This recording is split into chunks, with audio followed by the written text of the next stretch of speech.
Scene Mom says, welcome to the new podcast from former Phoenix radio host Danny Cutler.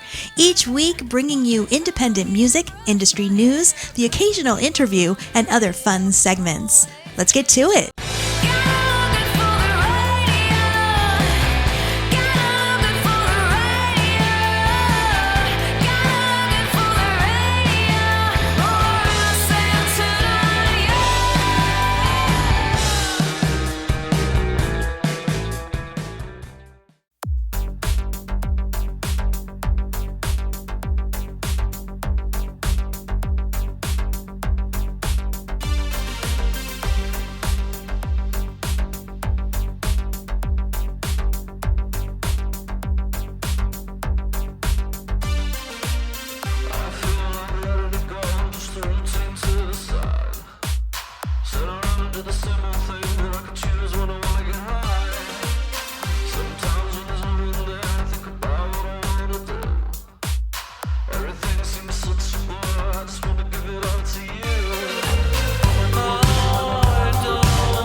Scene Mom says hello and welcome to episode number 33. That was new Phoenix band Ghost Moon and their latest single, How You Feeling? It's so groovy. I love it. Also happy to see that they are going to be performing at the KWSS Fall Fundraiser out in Phoenix in November. I equally miss and don't miss putting those fundraisers together, but it is always such a great night of music and food because it is at my favorite pho place in Arizona and the Phoenix area up in Scottsdale, Pho Cow. I hope everybody has had a fantastic week. Last Tuesday, I was a judge for the Otter River Songwriting Contest, and that was a really fun night. Luckily, I only had to choose one of each of the artists' 3 songs that they performed, and I didn't have to cut anybody from the competition. That always stresses me out because I want everyone to be included. Then my daughters were here for a long weekend, which was also a blast. We took them to Salem and we were able to meet our ancestors in the Salem Memorial Cemetery. Yes, the Cutler side has Salem ancestors who were hanged as witches. Another reason I just knew I belonged in this family.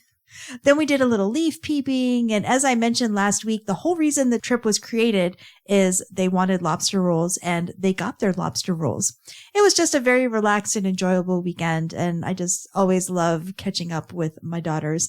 Very special, even more special now that we have to arrange trips and travel to see each other.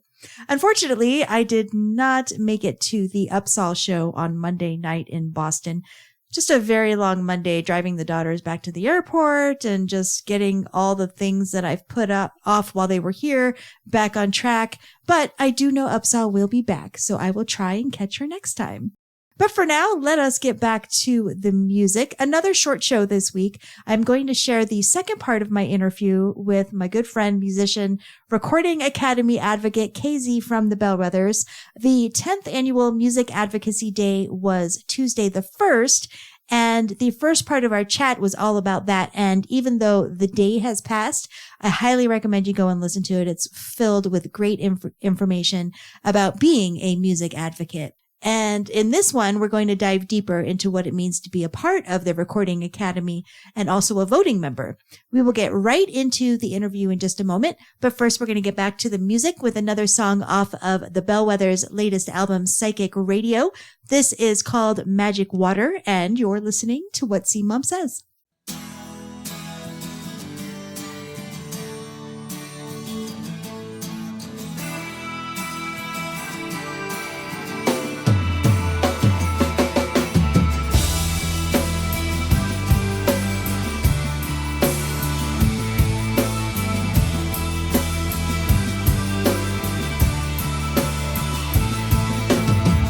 Most of my life are laid out before me.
Welcome back. This is the second part of my interview with KZ from the Bellwethers. Curious now if we backtrack a little bit, because you said you're also a voting member. What does that mean? That means that I actually get to vote for the people, the recipients of the Grammy Award. Nice. Yeah. So that's why no pressure. That's why there's rigor in the panel review and the peer review. And they want to make sure that you're really in the industry and not just kind of hanging back and skating around. They want you to be involved in the business side of things and paying attention. So I am a voting member. Voting members can vote in the industry that they, or in the genre that they work in on a day-to-day basis. So my votership is for rock and alternative. Okay. Which is that's great. Vast.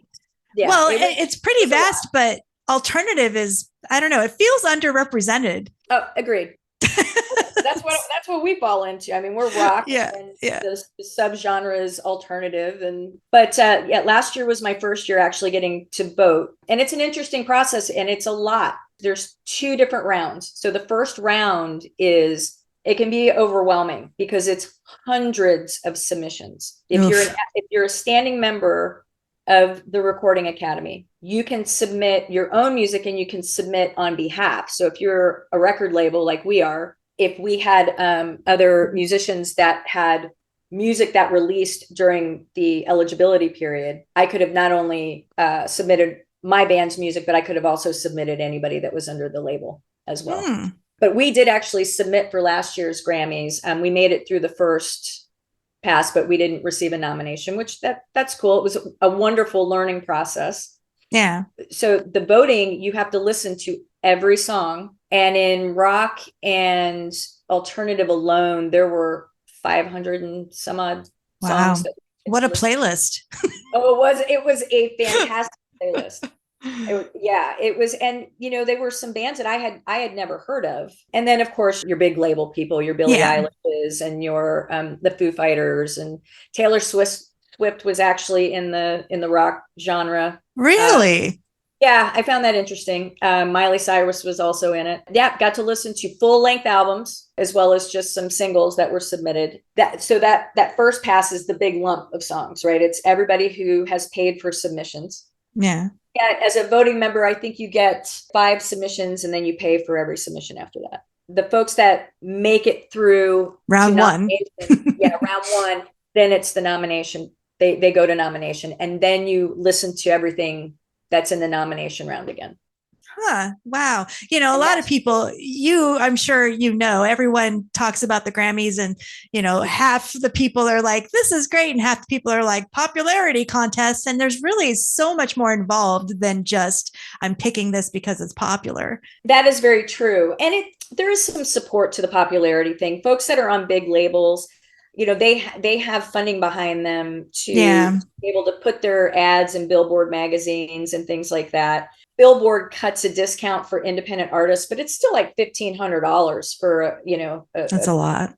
For a quarter page ad for someone with an independent budget. That's a lot of money, but it's a great process. And not every band wants to go through that process. It's up to the band as well as their label to decide if they're even going to submit. There's plenty of musicians out there that don't. I've just found benefit for me personally, and for the band from a business perspective, to be a member of the Recording Academy. They do advocate for music policy in favor of the artists. They do have avenues for us to speak to the people that are running the Recording Academy. It's our peers that are in position, and we vote for particular people to be in positions of authority within the Academy. So I find it to be a fantastic organization. Yeah. And it's one of those things where if you are a serious musician and you want to make a career out of your music, it's like a behind the scenes look to become an advocate and to see how it all works. Because some artists do still have that dream of, maybe I will be a Taylor Swift or a Foo Fighters am I allowed to talk about Foo Fighters anymore? I don't even know. Are we allowed to mention the group anymore, or is he canceled? Age and discretion. This is why I like being anonymous. I saw this silly meme about, so it was the Jane's Addiction issue with the punch.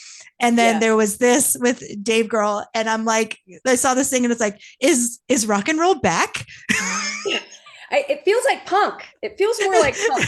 Right. It's crazy. But no, I think, being a part of this and doing this, I mean, it could help artists. And I would recommend any artist who is serious about doing something and being involved to definitely look into being an advocate and seeing if that's something you want to pursue. Something else that is great about the organization is, especially during the pandemic, they have the Music Cares Foundation that actually supports musicians in need. They also offer healthcare and wellness resources for musicians. It's so much bigger than just the Grammys. The Grammys, everybody knows about the Grammys because it's kind of like the Academy Awards or the Emmys, for television. You hear about the awards, but you don't ever really hear about the organization that's behind that machine. They are really focused on the well-being of people that are in the music community. Because they want you to have it be your career. Absolutely. And so they want to support you with every resource they can, whether it's finding a way to record your music, to healthcare, to music. I mean, that's the offshoot of Music Cares, right? Is that you can programs for up and coming musicians. They have Grammy U. There's it's so much more than just the Grammys. Right. And I find the money we spend on the membership every year to be of great value, and it allows me to connect with lawmakers and try and help create policy and push policy forward that betters our community as a whole. Yeah. Absolutely. Well, Music Advocacy Day is coming up. By the time this is released, it'll be next Tuesday. The 1st is when that will be happening, October the 1st. And I will have links to everything you need in the show notes. And as I said, you're going to be hearing some Bellwethers during the show as well. As you can see, I'm pre-recording this, all of you listeners. I don't even know what I'm playing yet, but hey, there'll be something. But there will be Bellwethers. We know that. There will be Bellwethers. There will be lots of great music as always, right? But yes, definitely Bellwethers. Casey, it was so great to catch up with you and talk with you about this very important thing. You always inspire me, no matter what. Thank you. You do the same for me, Danny. I appreciate that. And thank you for taking the time and being on the show. Happy to do it. All right. Take care. You've got some nerve throwing in the towel. Don't shed a tear for him when they cry foul. It's all who, you know. It's all who, you know. It's all who, you know. It's all who.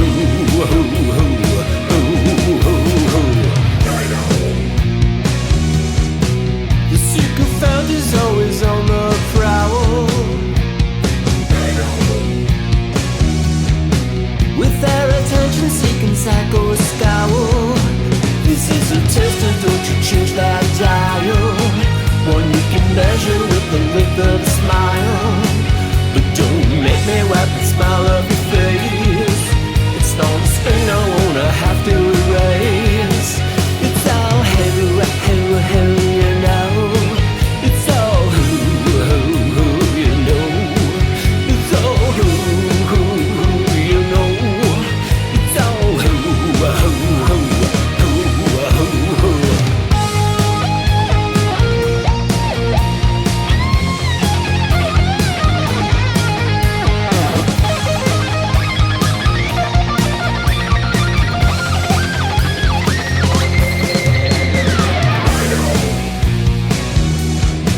The West kept secret is all over town. This is a tester, don't you change that dial. One you can measure with the length of a smile. But don't make me wipe that smile off your face. It's no stain I wanna have to erase. It's all who, you know. It's all who, you know. It's all who,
Massachusetts artists for you, Parlor Bells and Night Owl off of their new EP, which was released last week. And you just heard the new single from Aaron Noble, and that was called Surfacing. And you also heard more from the Bellwethers off of their latest album, Psychic Radio, that was called Magic Water.